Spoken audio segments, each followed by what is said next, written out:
নোয়াখালীর জমিনে আপনারা সোশ্যাল মিডিয়ার মাধ্যমে দেখেছেন, এক মায়ের গর্ভ থেকে জন্ম অন্ধ একটা পুত্র সন্তান পৃথিবীর জমিনে আগমন করেছে। মা বাবা বড় টেনশনের ভিতরে, দুইটা চোখ না নিয়ে এই পৃথিবীতে প্রতিবন্ধী, যার চোখের আলো নাই সেও প্রতিবন্ধী, দৃষ্টি প্রতিবন্ধী অবস্থায় পৃথিবীতে আগমন করেছে। এই সন্তান যখন আস্তে আস্তে বড় হয়েছে, মা বাবা চিন্তা করলো আমার সন্তানের চোখের আলো নাই, তাই কি এই সন্তানকে আমি সম্পদে পরিণত করতে চাই। তাকে অন্ধ কোরআনের হেফজখানায় ভর্তি করে দিয়ে তাকে অন্ধ কোরআনের হাফেজ বানাতে চায়। চিৎকার দিয়ে বলুন সুবহানাল্লাহ। যে কথা সেই কাজ। নিজের কলিজার টুকরা সন্তানকে অন্ধ কোরআনের হাফিজিয়া মাদ্রাসায় ভর্তি করে দিলেন। আঙ্গুলের ইশারা দিয়ে দিয়ে আলিফ বা তা ছা পড়তে পড়তে এই অন্ধ কোরআনের এই অন্ধ সন্তানটা কোরআনের হাফেজ 30 পারা কোরআন সিনার ভিতরে ধারণ করে বাড়িতে এসে হাজির হয়ে গিয়েছে। সন্তান সম্পদে পরিণত হয়ে গেছে। বলো সুবহানাল্লাহ। আমার ভাইরা যাদের চোখ আছে, আপনি জিজ্ঞাসা করে দেখেন 10টা ছোরা ভালো করে পড়তে পারবে না, ঠিক না? আফসোসের বিষয়, ঢাকার একটা নামকরা গার্লস স্কুলের, নামকরা স্বনামধন্য গার্লস স্কুলের 9ম শ্রেণীর এক রোলওয়ালা ছাত্রী, তাকে বলা হলো কোরআন তেলাওয়াত করার জন্য। সে কোরআন তেলাওয়াত করছে আউযু বিল্লাহি রাব্বিল আলামিন। আমার মুসলমান ভাইরা, সমস্ত শিক্ষা প্রতিষ্ঠান থেকে কোরআনকে সরিয়ে দেওয়ার ষড়যন্ত্রে মেতে উঠেছে এদেশের একদল নাস্তিক বেঈমানরা। শুনে রেখে দিয়ে দাও, 90% মুসলমানের দেশে তোমাদের স্বপ্ন সাত পূরণ হবে না, তোমাদের কবর রচনা হবে এই দেশের মাটিতে, ঠিক না? আমার মুসলমান ভাই, কোরআনের হাফেজ যখন কোরআনের 30টা পারা সিনার ভিতরে ধারণ করে বাড়িতে চলে এসেছে, গ্রামের যারা মননশীল মানুষ, কোরআন প্রেমিক মানুষ, তারা চিন্তা করলো আমাদের চোখালা সন্তান কোরআনের হাফেজ হতে পারে না, অন্ধ ছেলে কোরআনের হাফেজ হয়ে গ্রামে ফিরেছে, তার জন্য আমাদের কিছু কর্তব্য আছে, ঠিক না?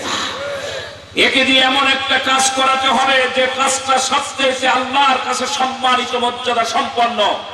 কিয়ামতের ময়দানে তাকে সবচেয়ে সম্মানিত করা হবে। গ্রামের সবচেয়ে বড় মসজিদের মুয়াজ্জিনের দায়িত্বটা এই অন্ধ কোরআনের হাফেজকে দিতে হবে। প্রতিদিন 5 ওয়াক্ত নামাজে আযান দিয়ে যেন তাওহীদি জনতাকে মসজিদে একত্রিত করতে পারে। চিৎকার দিয়ে বলো সুবহানাল্লাহ। আমার মুসলমান ভাইরা, এই অন্ধ হাফেজকে গ্রামের সবচেয়ে বড় মসজিদের মুয়াজ্জিনের দায়িত্ব দেওয়া হলো। হাতের ভিতরে সাদা ছড়ি নিয়ে, সাদা লাঠি নিয়ে কোরআনের অন্ধ হাফেজ বাড়ি থেকে মসজিদে এসে 5 ওয়াক্ত নামাজের আযান দিয়ে প্রাণপ্রিয় আল্লাহ প্রেমিক তাওহীদি জনতাকে মসজিদের ভিতরে একত্রিত করে। কিন্তু দুঃখজনক হলো সত্য, ওই জনপদের একজন নিকৃষ্ট সন্তান অন্ধ কোরআনের হাফেজের বিরুদ্ধে গাড়ি প্রাণদণ্ড দিয়েছে। আল্লাহ পাক বলেছেন ওয়াজাল্লিম বাদা জালিকা জালিম, এ হলো পিতৃ পরিচয়হীন জানোর সন্তান, ঠিক কিনা?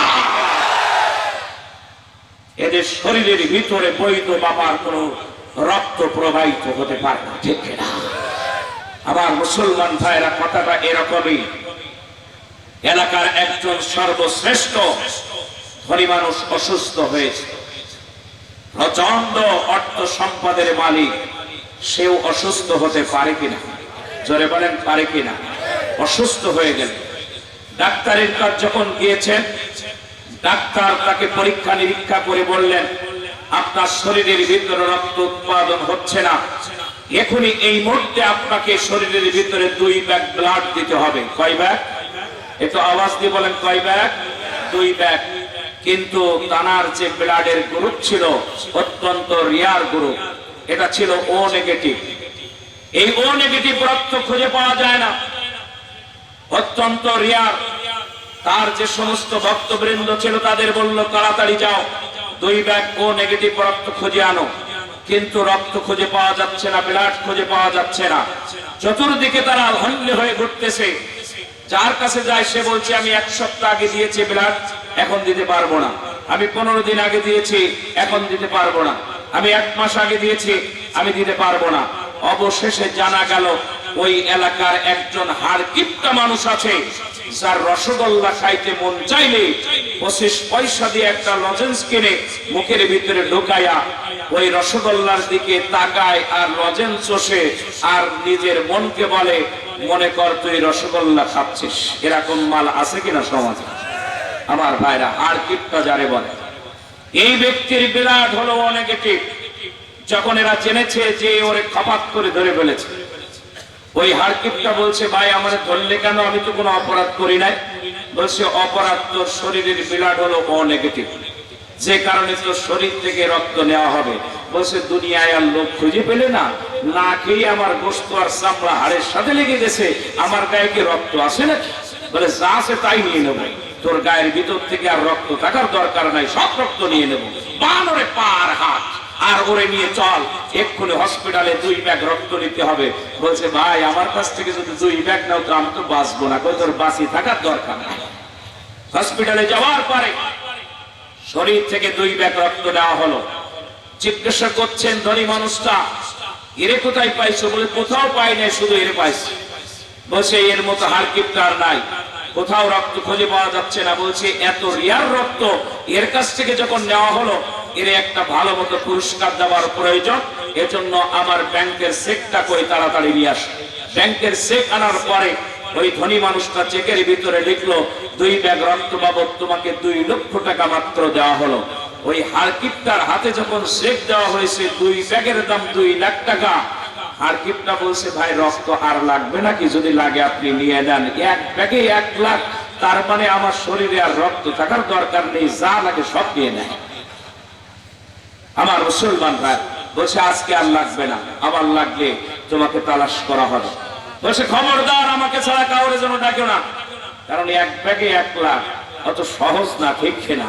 ও 25 পয়সা দিয়ে চকলেট খাওয়া পাবলিক 2 ব্যাগে 2 লাখ পাইছে, ওর তো মাতারি এখন কাণ্ড কারখানা উল্টো পাল্টা হয়ে গিয়েছে, ঠিক না? বাড়ি চলে গেল, হারকিপটা 2 লাখ টাকার চেক নিয়ে ব্যাংক থেকে 2 লাখ টাকা উঠিয়েছে। কি আনন্দ, আনন্দের আর সীমা নাই।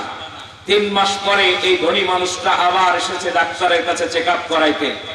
ডাক্তার চেক আপ করিয়ে বলছে স্যার আর 1টা ব্যাগ রক্ত আজকে দিলে আর আপনার কোনো টেনশনের কারণ নাই, আপনি টেনশন মুক্ত, আশঙ্কা মুক্ত।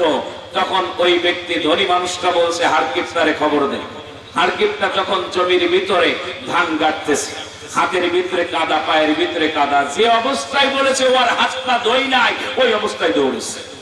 1 ব্যাগে 2 লাখ, 1 লাখ দৌড়েছে। আসার পরে বিলাট দিল 1 ব্যাগ। ধনী মানুষটা তার হাতের ভিতরে 5টা 2 টাকার নোট দিয়েছে। কয়টা 2 টাকার নোট? 5টা। 5টা 2 টাকায় কয় টাকা হয়?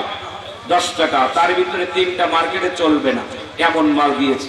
হারকিপটা বলছে ভাই করলেন কি? এ তো আমার গাড়ি ভাড়া হবে না।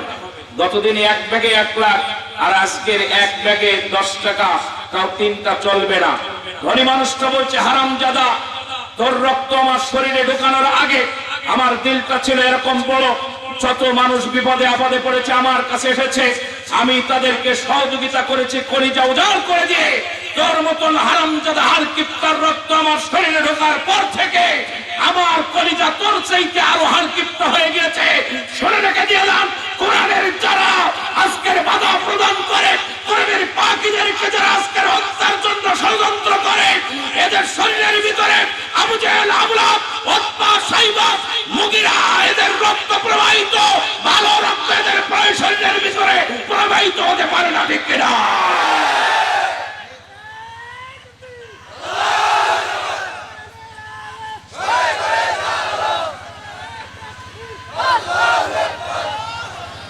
আমার মুসলমান ভাইরা, আমার আলোচনা এরকমই। আপনাদের যদি খারাপ লাগে তাহলে বুঝতে হবে আল্লাহর কোরআনকে আপনারা ভালোবাসেন না, ঠিক না? যারা কোরআনকে ভালোবাসবে, কোরআনের কথা শোনার পরে তাদের মজা লাগবে, ঠিক না? কথা আমার না আল্লাহর? আরো যদি বলেন কার?